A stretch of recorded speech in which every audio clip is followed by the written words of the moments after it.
I'm rising to move a motion based on my personal conviction and the conviction of several of our colleagues, and the need to also ensure transparency, both within ourselves as people that will be performing this major constitutional responsibility, as well as members of public, that rather than go by way of electronic voting, which obviously now we disenfranchise a few or some of our colleagues whose machines are not working.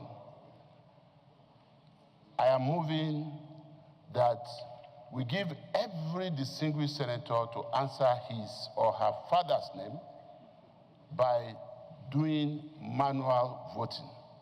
That is my motion, sir, and I so move.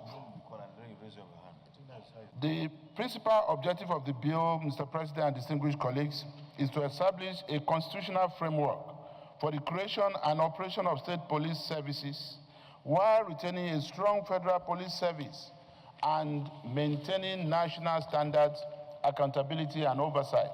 Specifically, the bill seeks to, 1, retain a federal police service for federal policing responsibilities. 2, establish state police services for states that choose to create them. 3, provide constitutional safeguards against abuse and political manipulation. 4, create independent state police service commissions. 5, establish national minimum policing standards. 6, promote cooperation between federal and state policing institutions. 7, protect fundamental human rights and civil liberties. And 8, create mechanisms for federal intervention in exceptional circumstances where public safety or national security is threatened. The salient provisions of the bill include the establishment of federal and state police services.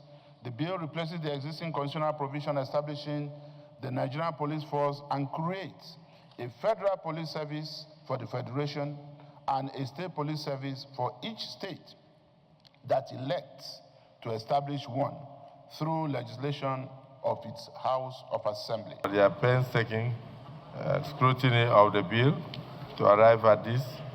I also want to thank you for your patriotism and your patience in sitting down to consider this bill even after 5 p.m. since we started by 11 o'clock in the morning. I thank the general public for their contributions during the public hearing, and of course I thank Mr. President for his continuous love for security and his efforts to ensure that we revamp the entire security architecture in the country. I believe that with this bill, the welfare of the police force will be enhanced and then much more efficient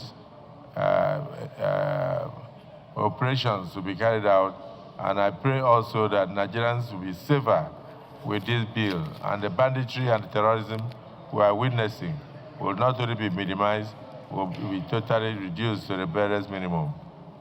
I am of the opinion that Nigeria shall conquer terrorism and banditry, and so shall it be.